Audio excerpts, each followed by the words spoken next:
Hello and welcome everybody to another episode of Chai for Change, where today we've got Ellie Scott Gray with us. She's a medic and she's doing something really, really special. So without further ado, Ellie, do you want to tell everybody a little bit about you and then we'll dive a bit more into all of it? Yeah, of course. I'm Ellie, and I left my traditional medical career about 7 months ago now.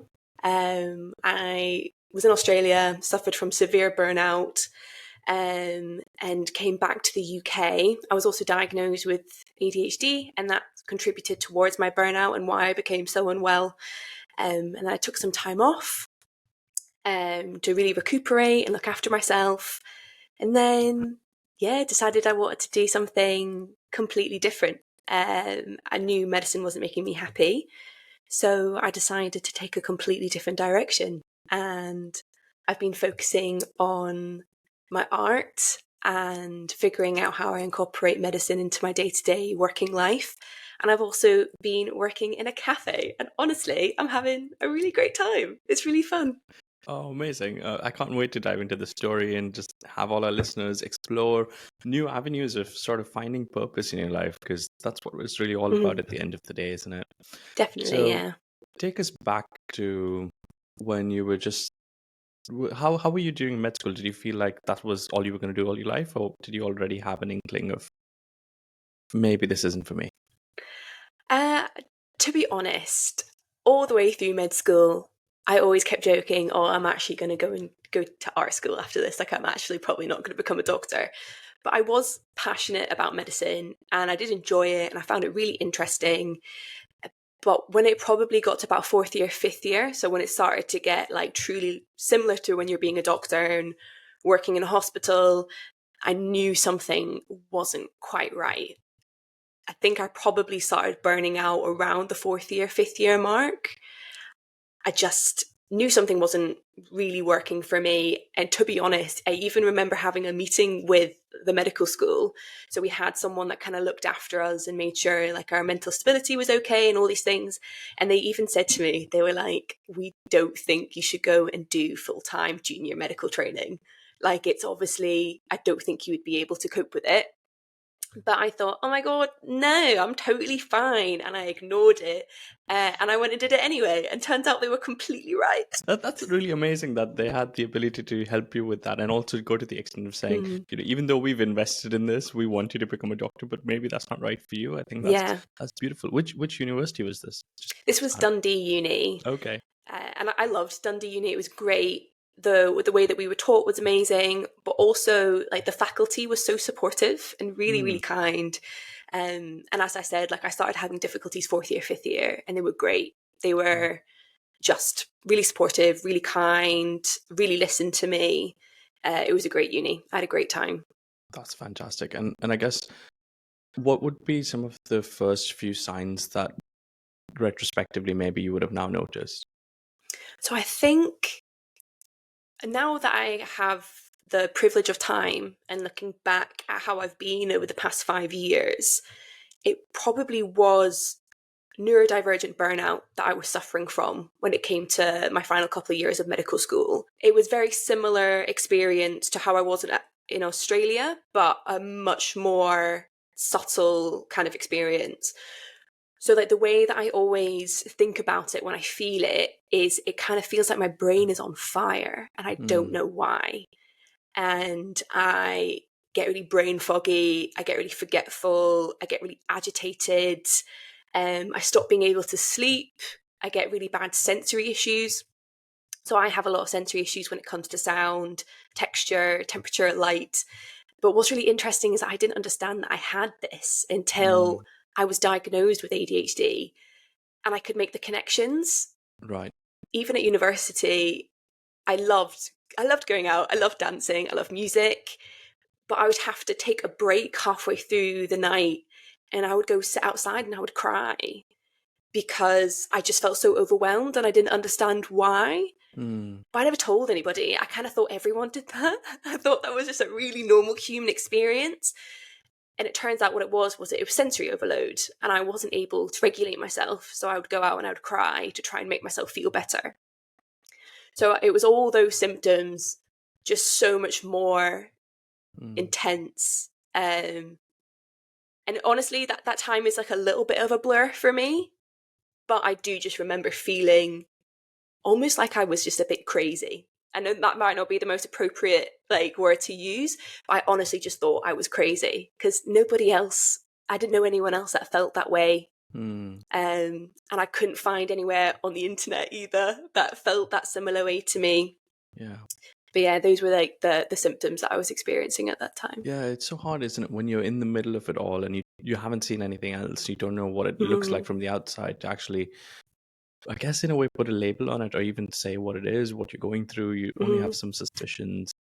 Um, and it's also, I think, something around that final ending of your medical school or university time when you start to look at what's the rest of my life going to look like. And I don't know if that's kind of what you also had, but there's often, like for myself as well, around the fourth or fifth year, it was like, do I really want to go down this road? And I started sort of exploring other avenues of what else can I do? Like, where else am I interested? What are my skills? Was that something that was on your mind in that time as well, or was it just a culmination of everything? So I think during fourth year, fifth year, I hadn't yet started completely trolling the internet to figure out what else I could do. Because everyone always talks about how difficult medical school is. And you do also get information from faculty saying, this is a really hard time, like you might get depressed, you might get really stressed. So I just kind of thought my experience was the same as everybody else's. But it was really when I started doing my junior training in Glasgow, that's when I started realizing that my experience wasn't like everybody else's. And I was like, I'm getting affected way more than everyone else, and I don't really know why. But I just knew that it's exactly like you said, you look into the future and you see what your life is going to be like. And I just remember thinking like, oh my God, this can't be how I'm going to live forever. Like, this is not worth it. And that really scared me. So I started intensely looking into podcasts and or even on Reddit and just YouTube, like anything I could do to really figure out what other people were doing that are in a similar position to me. But I just, even though it was really great listening to podcasts, like there's the Medic Footprints one, there is one called Life After Medicine. And even though I found these podcasts really comforting, I still couldn't find anybody that had a similar experience to me or wanted to do the same things as me. Because when you listen to these podcasts, most of them, I would say, stick to a somewhat traditional path after they leave medicine. So it's still like pharmacy and consultancy and all these things that still have like a heavy medicine involvement. And I only came across maybe like 2 or 3 that went and did like interior design or went and did graphic design or became a yoga teacher and became very different things. And even though these people were great, and I reached out to all of them and I was like, I'm so miserable, like please help me, like I don't know what to do. And they were great and they were so nice, and I spoke to them all. No one was being really raw about their like burnout and mental health experiences. And that is something that I really craved because, you know, like I just needed somebody to not even necessarily to talk to, but to listen to that was having the same burnout and exhaustion experiences as I was. Now that I've been diagnosed with ADHD, I can see why my experiences were so different to everybody else's. Like I really don't know many people in a personal level that has ADHD. And people weren't, I don't know if they weren't willing to or they were embarrassed about being really raw with how they felt in their experiences. Because I know sometimes I would try and relate to people and tell them about how much I was crying in cupboards or like at work, or how I would feel really overwhelmed and I was having all these feelings, and people just didn't, they either didn't want to say, oh, I feel that way too, or they just didn't feel that way too. And so I felt quite isolated and I stopped talking to people about how I felt, which probably made my burnout worse. But yeah, I was definitely searching for answers about where I could go next because I just couldn't see myself being in the path that I was on. Yeah, and that's such an interesting way of also saying that when we are in that phase of like we don't know what's going on, we need to figure something out. Like the first thing we try and do is find someone else who feels the same way as we do, Hmm. so that we've got like the starting point. We can say, oh, they've started here, we've started here. Let's look at that journey. But if that starting point doesn't even match, then you kind of go like, maybe that's not really for me, isn't it? Hmm. Um, and I think a similar sort of experience on my end was when I was looking at management consulting, and I said, what do I like the most in my life? And at this point, I was working with my own coach, and we'd sort of done strengths, and we'd looked at what my purpose is, finding ikigai and things like that. And we'd said, oh, I really find joy in figuring out, like I remember this one patient, she came through the front door and she says, oh, for the last 3 weeks I've been bouncing between like pharmacy 111 GP, and I keep getting like these palpitations and like going lightheaded, and they tell me my hemoglobin's low and like all of these other tests and things are happening and I just don't know what's going on. And then she eventually came to ED, and it was just that moment of like, okay, this patient's actually fine. Like she didn't have an emergency, but to be able to figure out that what she was having was intermittent AF, and to Hmm. be able to start her on some treatment and help her get better, like the joy was not in the fixing, the joy was in the figuring out what's going on Hmm. underneath all of it for me. So I said, oh, let me take that and see what else I can do. And like you said, like it just became another traditional career path Hmm. that you kind of look at, and like you say, oh, if we're not going to do medicine, what's the other thing that we could do? And we just like, oh, management consulting. And I really went down that road. And one point I was just like, is this the same shit with a different coat on? Like instead of a Yeah. lab coat, you've got a suit on. And Hmm. is the same thing, like you have the same challenges, the same problems, the same sort of burnout, same, like your career won't head in the direction that you're heading. And it's, I forgot what I was trying to say. Oh, I do that all the time. Or as I get really passionate about what I'm speaking about, and then I'll get to the end, and I'll be like, "What did you ask me?" Like I have no idea. So I relate. It's okay. I'm gonna try and figure out what I was trying to say with all of this, but I think I was just trying to say like me too, Yeah. basically. and um and so I guess the question is, and I'd like you to ask me questions about whatever you want as Nice. well along the way. But um, what was some of the things, like if you were to go back and do it again, what would be the first thing that you would do? Would you do the same thing again? It's it's difficult. When I think about like as in from like a safe and what's the word I'm looking for? From almost like a logical point of view, I definitely should have taken some more time off after medical school. I think also if I probably still would have done my junior training because I think doing that has really contributed towards me understanding myself and what I want out of life. But I definitely would have done it part time. Um, and I just think though the key to me truly understanding myself and knowing what I want and knowing what I need out of my life has been this ADHD diagnosis. Like I've never understood myself so much in my entire life, and it's been transformative, truly. And I just don't know how I would have obtained that diagnosis without the path that I went on, especially because I honestly didn't even think about ADHD or neurodivergence as a whole until just before I was diagnosed. Like it didn't even occur to me that that's what could be going on. Mm. Um, so I think kindness to myself and time and space and that would have been really important. But without the path that I went down, even though it was really difficult and kind of traumatic, um, it still got me to where I am now. And I'm honestly so grateful for that. So if you hadn't come across the hardships and the difficulties, then you wouldn't have actually found this other side of like getting a Hmm. diagnosis and solving it all. So true. So Wow. true. Wow. That's nobody would think to put themselves in that situation, right? Like you wouldn't Hmm. go down putting yourself in a difficult place just to figure out what's wrong. But that's a really powerful and I guess hard way of figuring out what's on the other side. But sometimes you need that, right? Like sometimes that's the only way to figure out what's actually going on. Yeah, exactly. And unfortunately, I think the average age for a woman to be diagnosed with ADHD is 37, you Wow. know? So I'm 28 now. So I was actually like 10 years ahead of the game. And I wonder as well, to be fair, the videos and things that I've listened to of women getting diagnosed with ADHD, usually it comes out of crisis. Mm. It comes out of a time of like burnout. Usually it happens when women have children, and all of a sudden their coping mechanisms don't work and they feel like they're falling apart mentally and physically.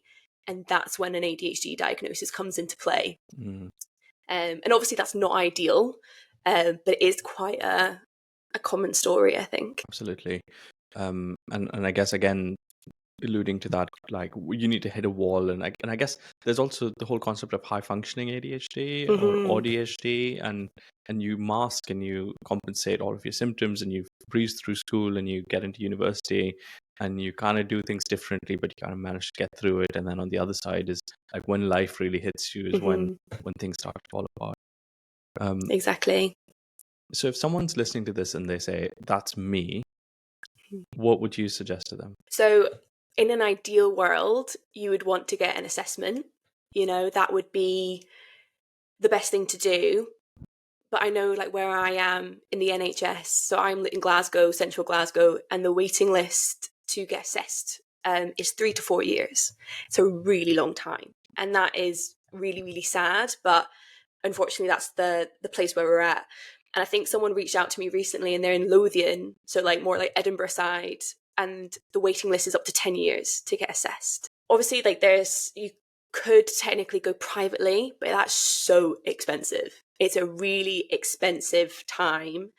And if you get medicated at the end, and obviously medication doesn't suit everybody, but if medication is the right thing to you, if you get assessed privately and then get given medication privately, not only do you have to pay for that medication, but that diagnosis and assessment will not translate over to the NHS. So you can't get a medication on the NHS. And that's devastating because like not everybody has that kind of money. It's almost like ADHD diagnosis is just a privilege for the people that have the money, and that's really not good enough. It is. So I think the best advice I would do is obviously speak to your GP, get on that waiting list as fast as possible, but try and empower yourself and look for the information and help in other places. So if you think you have ADHD, roll with that. That's a really great place to start, and just try and learn about ADHD, try and learn how to cope with it as well. So there are a lot of amazing blogs and YouTube videos and podcasts about ADHD. Obviously, do your due diligence and make sure you're getting information from somebody that legitimately knows what they're talking about. So whether that's someone that's like a therapist or a psychiatrist or a doctor or has some form of specialty within neurodivergence, and just try and absorb as much information as possible. So I also, when I was in peak burnout, something that I found really helpful and really amazing was I had an ADHD coach for a couple of months, and she was fantastic. She not only taught me about ADHD, but was giving me tips and tricks on how to get out of burnout, because normal burnout and neurodivergent burnout is different. And even though there's a lot of similarities, you need different tips and tricks to be able to bring yourself out of that burnout. And she was amazing. And she really helped me remove a lot of friction out of my life to give me the energy and the dopamine to get better.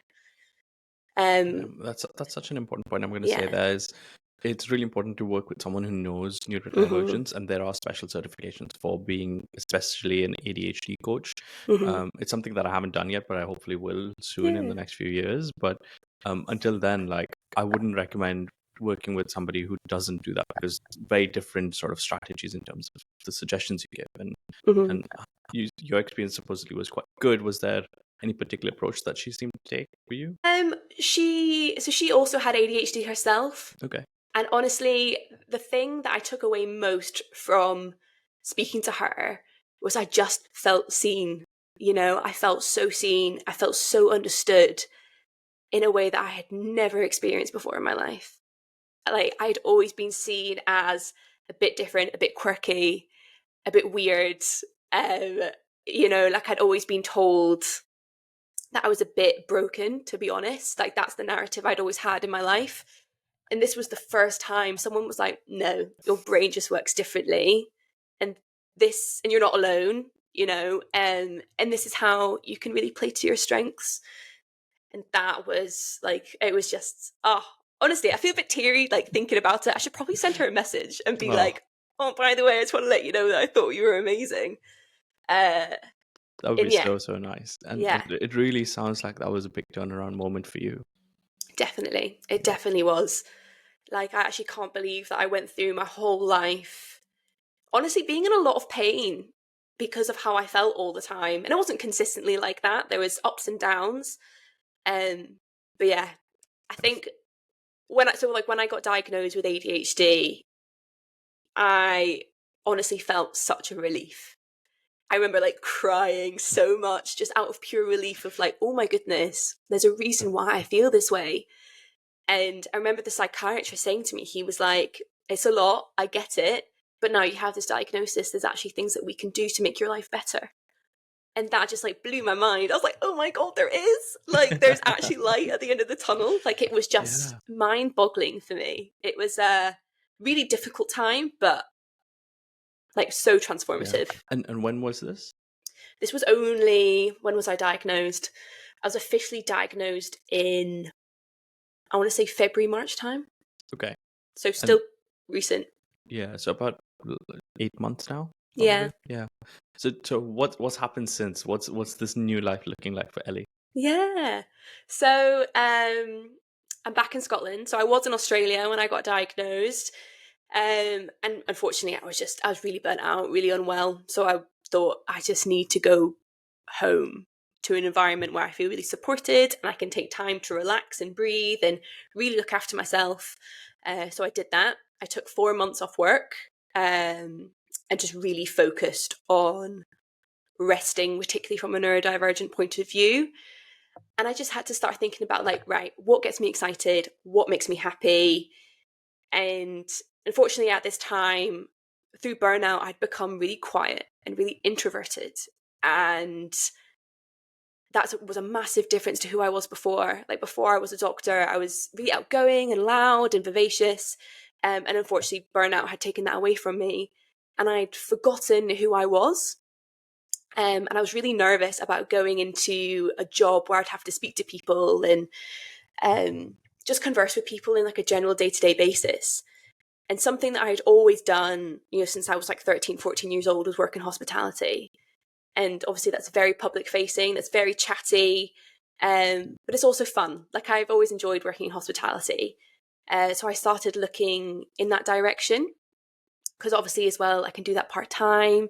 It's not overly stressful. Like, obviously those jobs can be super stressful. But I wanted to work in like a cafe, like somewhere where I could just like chat to people and make coffee. And so that's what I did. I started looking at cafe jobs. And I now work at a cafe called Coffee Carday, which is a cafe in the south side of Glasgow. And it's a Sri Lankan cafe. And they do like Sri Lankan sandwiches and coffee and things like that. And it's honestly been amazing. It's been so much fun.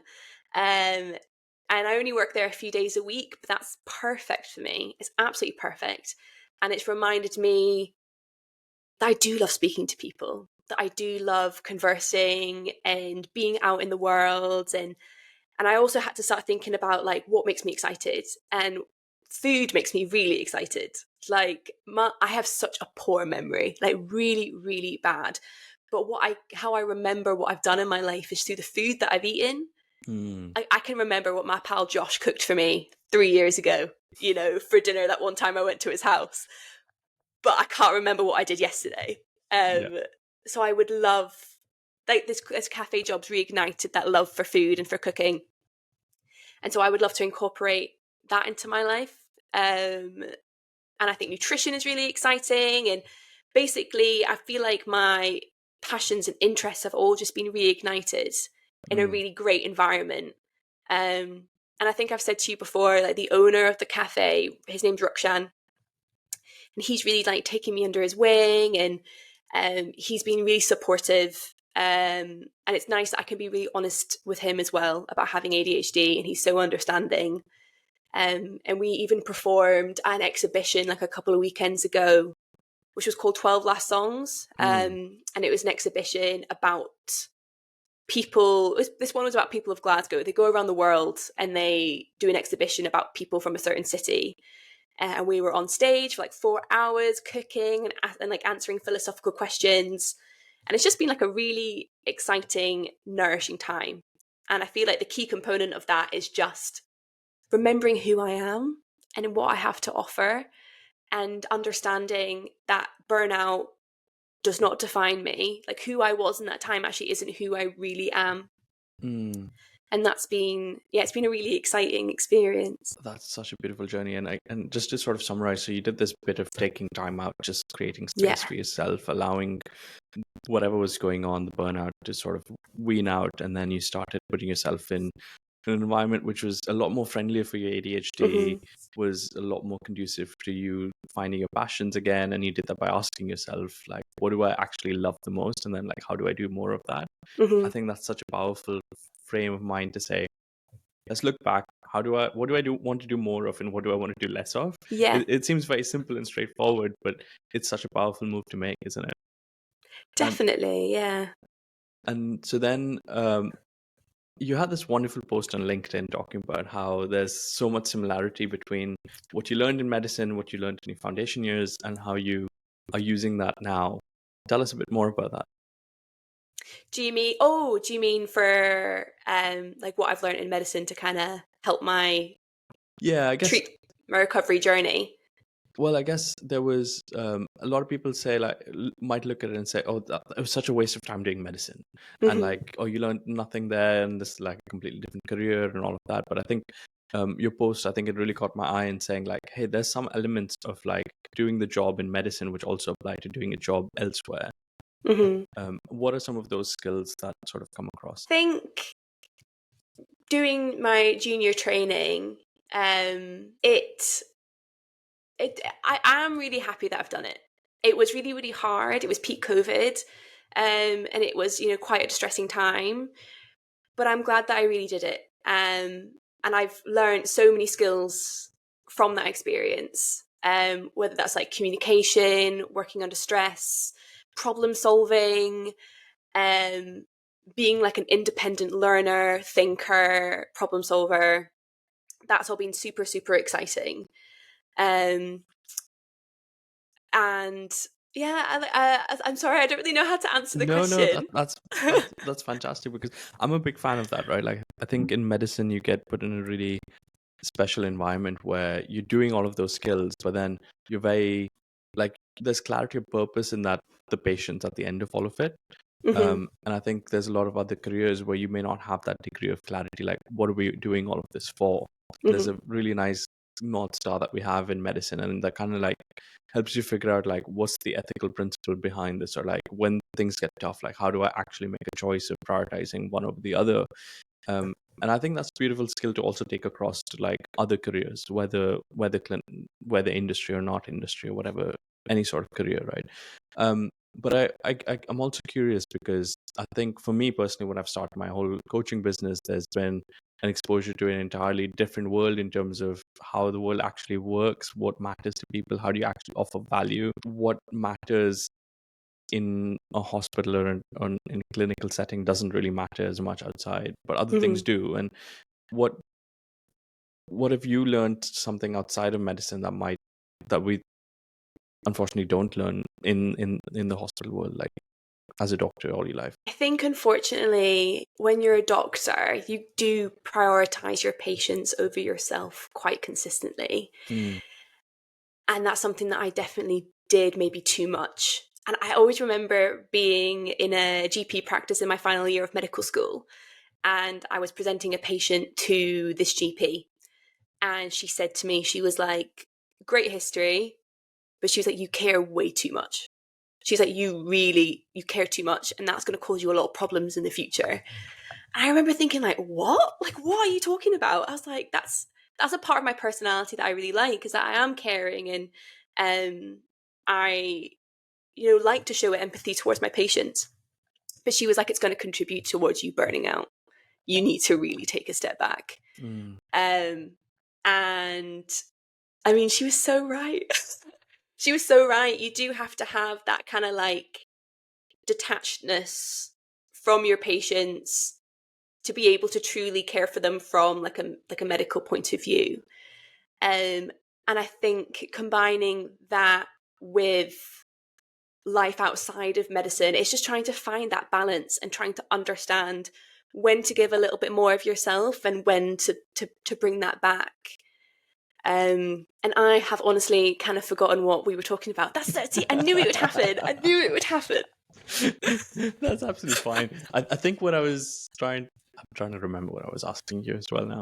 Yeah, I guess for me, it was so I'm a big fan of stories, right? Like stories are what kind of run the world, run our lives, kind of the stories we tell other people, the stories we tell of things, and the stories we tell ourselves as well, right? And like the more and more I'm kind of stepping out a little bit of the clinical setting all the time, the more I'm realizing like clinicians, the NHS, doctors everywhere kind of tell ourselves the story of like it's a tough job to do, and that we need to be resilient, we're really hardworking, we're grateful, and that's all very, very, very true.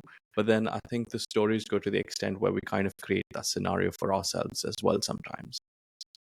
And stepping out, I'm realizing that you kind of get to choose the story you want to build for yourself.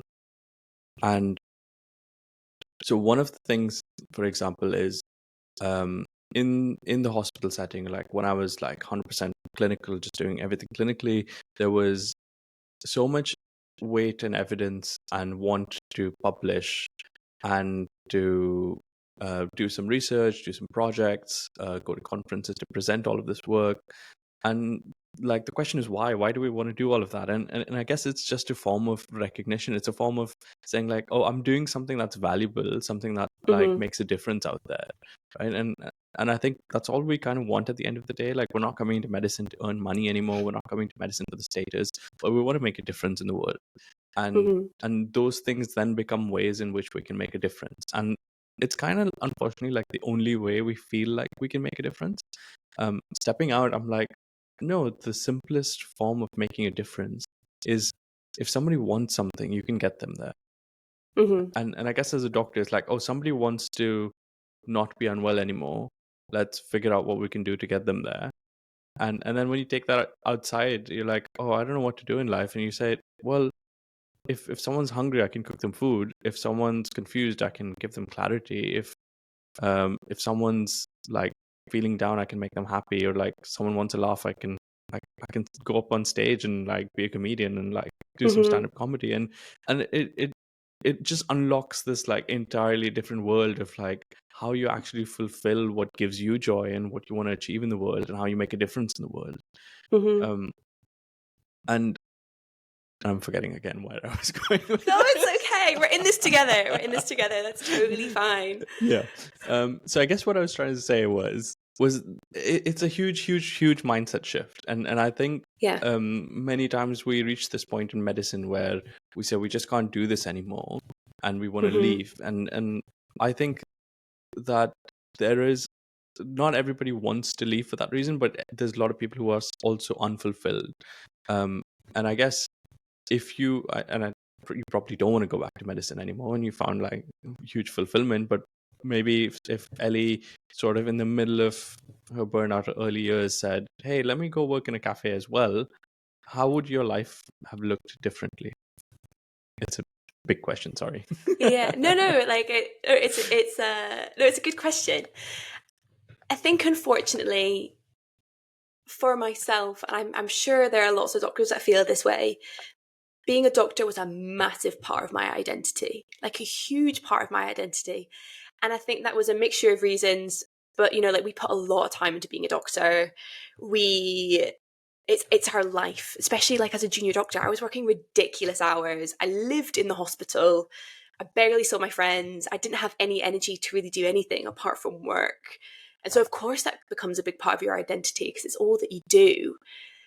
And so maybe if I started working in a cafe at the same time, maybe I would have started separating myself from that intense doctor identity. And I probably would have cared for myself more. Self-care is so important, and it's something that we really lack as medical professionals. But also just the being so much kinder to myself and understanding that I can do so much more than just be a doctor.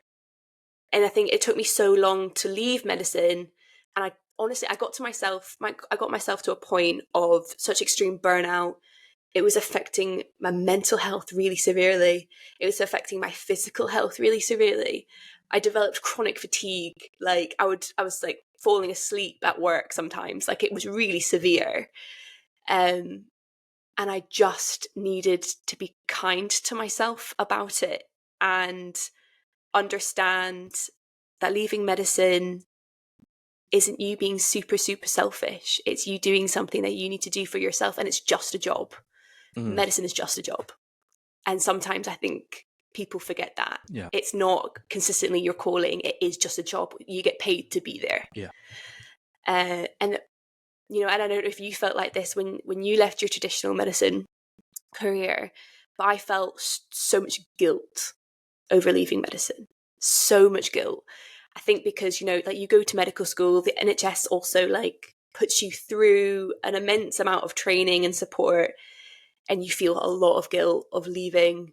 And also the narrative around medicine, people leaving medicine, it is changing, and there are more and more people leaving medicine than ever before. And there are some really amazing supportive communities on the internet that were really helpful to me during this process. But the amount of people that I spoke to face to face, and I was like, I'm really unhappy. Like, I really want to leave this job. And people were like, why are you doing that? That's so stupid. Like, you're going to ruin your life. Being a doctor is all you can ever be. Like, because you're trained as being a doctor, there's nothing else that you can do. Like, I honestly, people were telling me that constantly. Whereas if I took myself out of that picture, even like 50% of the time, and did other things and surrounded myself with people that weren't in medicine and had other careers and other viewpoints, it would have been a much easier process. Like I only learned the term portfolio career like a month ago. Like I didn't know that was a thing. And I felt like such a wee loser having to ask, like, what is a portfolio career? Like I've never heard of that before. So maybe that also needs to be spoken about more, and people can understand that there's so many different things that you can do to come together to create this career. Yeah, and you can just surround yourself with people that have a similar mindset to you. Yeah, absolutely. I think a few resources that are coming to my mind. Like one of the things that I do with a lot of my clients starting off is an ikigai exercise. So ikigai is this Japanese concept of finding your purpose, living with purpose, and it's got 4 domains. It's got what you love, what you're good at, what the world needs, and what you can be paid for. And combination of that, like if it's a Venn diagram, like in the middle is your ikigai, and that's your purpose, right? And very similar to what you said, medicine is just a way of living out your purpose. Like it's often a combination of all 4 of those things for many of us. And then over time, you may not be getting paid enough, you may not love it as much, or the world may not need it anymore, or at least you might perceive it that way, which I certainly do now. And then it kind of doesn't become your ikigai anymore, and you kind of say, oh, what else could fulfill that purpose? And like you said, it's just a job. It's just one way of reaching those it's just a means to an end in terms of like what you're doing, and there's other things that you can do to get there.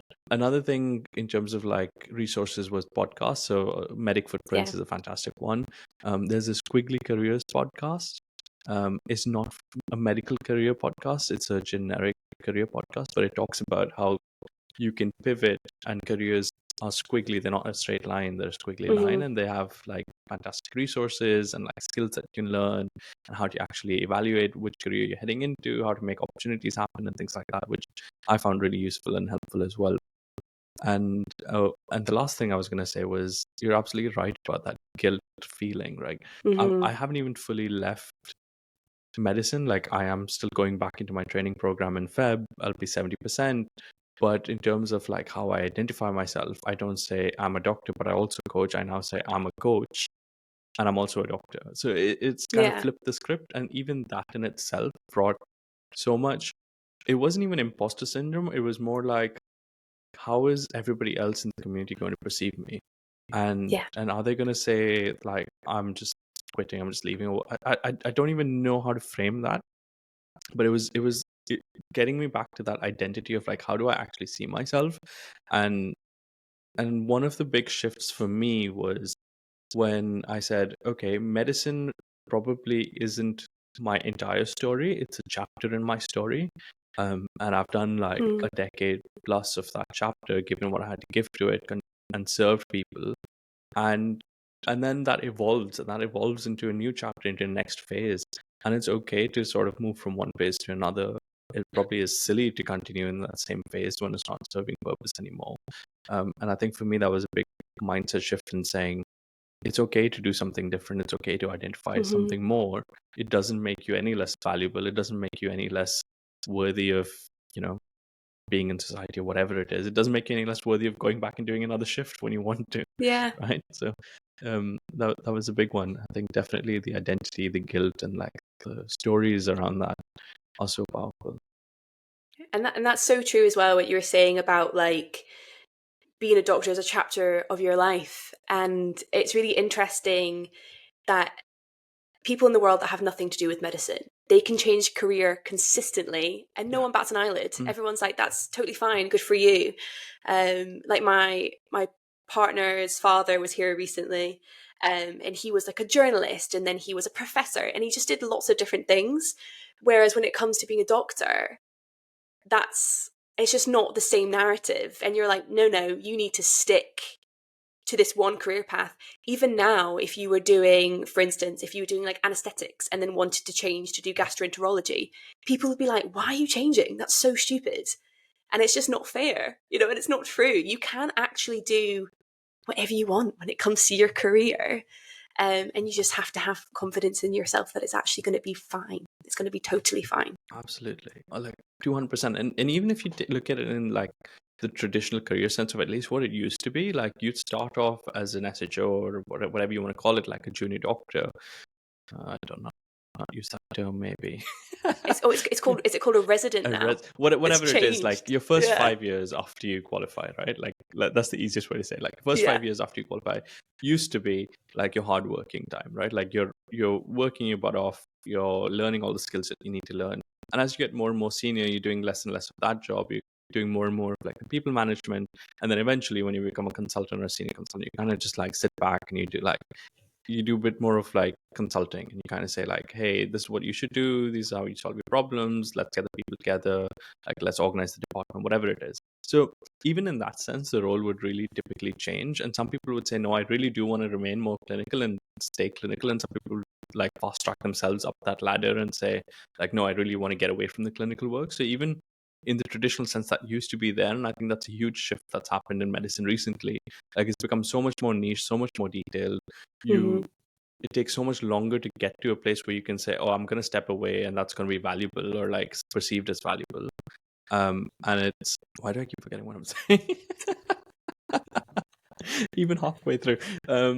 You get up the ladder and oh yeah, and like now the more niche you are, the more patient responsibility you have. So the more you kind of start doing the bottom of the ladder, or like the first 5 years kind of like grunt work, because you've Mm-hmm. specialized yourself to such a degree that nobody else can do what you're doing, so you're stuck doing everything. um, Mm-hmm. and we don't realize that like we thought we were going up, and like before it used to be going up and like getting more freedom, but now it's going up and then like tanking all the way back down. And I think Mm-hmm. that's a huge shift that's happened, that's making a lot of us say, maybe I don't want to head that way. Certainly for me it probably was. um, and then and comparing it to like other careers where like if you think about management consulting, for example, or like even any other traditional industry role, the more senior they get, the less hands-on they tend to become as well, and Mm-hmm. that opens up opportunities for them to do other things as well. Yeah, I'm just gonna stop there. Fair. Yeah. Did you ever, so like when you were doing full-time medicine, like what actually was like the moment that you thought, oh, I really need to step away from this. This is not it. Yeah, so I think I don't know if it was a single moment that kind of came to me. Like, I think when I was in, so at one point I was like, and I still say this, I was like, I never really wanted to become a doctor. And it was just that, like, at every sort of checkpoint where there was like deciding to go to which university I go to and like what I do after that, I was just constantly like, what do I not want to do? And that was kind of like pretty much the big question I would ask, and I'd rule out other things. And I had this idea of like, I want to do something where I constantly use my skills. I don't want to do something and then stop using it and forget about it. Like, at that time I would be like, oh, I don't want to be an engineer who never does any engineering later on, because in India that's like the thing, right? And I'd be like, okay, what are some of the things that I'm kind of good at? And it wasn't me asking myself what I enjoy doing. It was like, oh, I'm getting good scores in biology, so like maybe I'll manage that. So um I ended up doing medicine, saying like, oh, it's a career where like you kind of hands on, you whatever you learn you use for the rest of your life, and kind of went down that route. And then but always, I think, fourth, fifth year, final year, I was also considering like, how do I go into pharma jobs? How do I like go to a different country? What else can I do with this sort of skill set? And at that point, it wasn't really a skill set. It was like, what else can I do with this degree? And like, an MBBS didn't like have any value. Everyone I spoke to in any industry said, oh, you're only valuable if you've got clinical experience. So I said, okay, fine, let's go get clinical experience. And when I got clinical experience, I was like, I think I'd kind of lost sight of like what else I wanted to do at that point. I was just like, okay, let's just go down this road and it'll take me somewhere nice. And I was like, we're coming to the UK, go to the UK, we'll see what's on the other end, and hopefully it'll be better work-life balance and I can do something on the side. And I think it was really sort of post-COVID, like second, I want to say like ST2, when I kind of looked forward, and it was that point like, oh, like I'm almost doing like 3 years now, and it's just another 3 years till I become a consultant. And I looked at that and I said, okay, I started imagining myself in that role, and I said, maybe I'm not going to enjoy it as much. Maybe I actually don't have as much opportunity. And I'm like, I don't want to be woken up in the middle of the night. Like, I want just, that's not how I saw my life. And I said, okay, what can I do to make it more enjoyable? Like, I knew there were other avenues. I was like, consultants all have kind of their own special interests. Like, should I do pre-hospital? Should I do pediatric emergency medicine? I don't like peds, so I said no to peds. And then I said, oh, what do I like do an MBA and kind of go down that administration route? Like, what are the other opportunities down there? And I remember reaching out to like the PSWS, which is like professional services well-being, and I said, I want to coach, I want to figure out what my career is.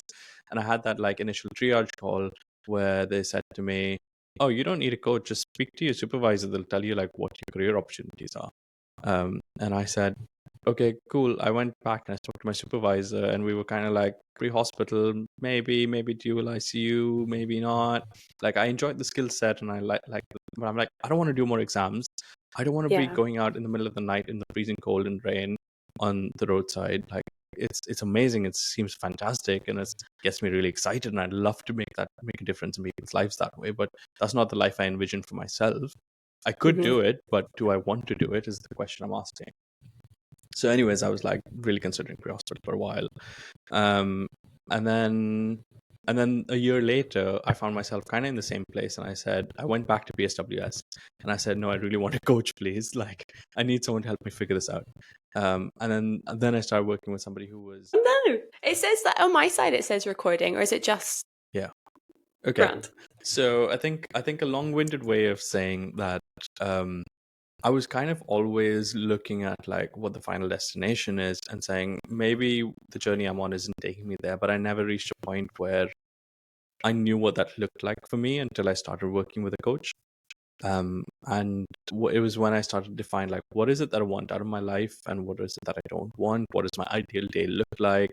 You know, like I wrote in there, I was like, at the end of the day, I want to spend weekends with my family. I imagine myself sitting around a bonfire, playing a ukulele, and just like having a good time with family. And I want a life that sort of facilitates that. And I want to be healthy. I want to be able to go to the gym regularly, play, have a dog. You know, like my wife and I are both doctors. Like, we can't have a dog because we can't take care of it. It's ridiculous. And like, we both desperately want a dog. And we're just like, when's a good time to do that? And it's like, oh, that's the life I want. What are the decisions that are taking me there, and why am I looking at options that are taking me away from that? Mm-hmm. And that was, I think, a big point at which I said, this isn't the way I'm heading. And it was kind of also the time when I was like, got myself lined up for interviews in management consulting firms, and we used to live close to London then. So I was like, okay, I'm going to commute to London, and everyone was like, oh, you're going to have to travel a lot. You'll be traveling all week. I was like, yeah, that's fine. At least I'll get paid more. You know, it was like, oh, if I have money, I'll have time, because money is time. Mm-hmm. But I'm so glad I didn't go down that route, because money is not time. Yeah. Time is time, and money is money. It's not. Yeah. It's not the same. And it's so cliche, like Yeah. that money doesn't get you time, it doesn't get you happiness. I mean, it can to a certain degree. And I know, like, we're always told that, but we're like, that's a lie. But it's Yeah. true. Like, in Yeah. Australia, I was getting paid the best I ever had. I had a car, I had a lovely flat that overlooked the Brisbane River, and I was miserable. I was so miserable. And I was commuting, like you would have had to go to London. I was commuting to just outside Brisbane every day, and it took over an hour there and over an hour back. And it takes a lot out of you. Yeah. Like, it was a massive learning curve for me. And I was like, oh wait, like, money and stuff, it really doesn't equate to you actually being fulfilled and happy. Absolutely.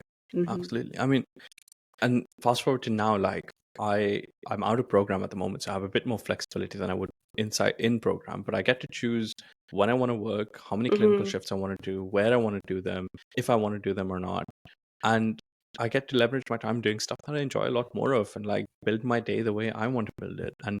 And that really allows me to leverage money for time and time for money, and I don't have to like serve somebody else's purpose. I Mm-hmm. can serve my own. Yeah, that's kind of like the shift that happened for me, and I don't think I was burnt out, at least to the level that I kind of experienced it. But there was this time when I was doing my ICU rotation, and I really enjoyed that rotation. I was like, this is Mm-hmm. amazing. I'm looking at like people, I'm helping people a lot. Like, it's really sad that lots of people are dying, but like this is the cutting edge, and like we're making such a big difference. We're doing these big things. And if you ask my wife, it's like the complete opposite. She's like, those 6 months, you were just a zombie. You were not there. You Yeah. were non-existent. And I was like, okay, I had no idea. I Yeah. had no idea. You don't see it at the time. And even like when I look at photos of myself from when I was in Australia, I just look so unwell. Like, I didn't see it at the time. Yeah. When you look back, you're like, oh my God, I looked awful. Really, really bad. But it's so funny that you don't see it when you're in it. And you think, oh, I'm fine, everything's fine. Yeah. Yeah. And I guess there is a better way.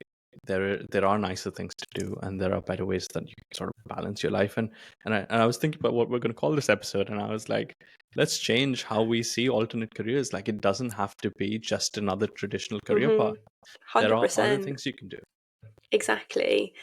And I also really liked what you said about thinking about what you wanted out of your career. And you do have to think about that. You have to think what you want, but also what suits you and the way that your mind and your body works.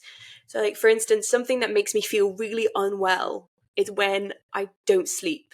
Like, if I stop sleeping or my sleeping pattern is irregular, I then start spiraling, and I can get quite unwell just from lack of sleep. And unfortunately, 95% of medical careers disrupt your sleep. And like, as in like in a traditional sense, when you things that you do training for. And really, like, my only option probably would have been GP, that if I stayed in, like, that's the only one that I could have really done. But you need to understand yourself and know what you need from a health point of view to make those informed decisions. Unfortunately, it isn't just, oh, this is really cool. Because I was like you, I did an ICU placement and I was like, this is amazing.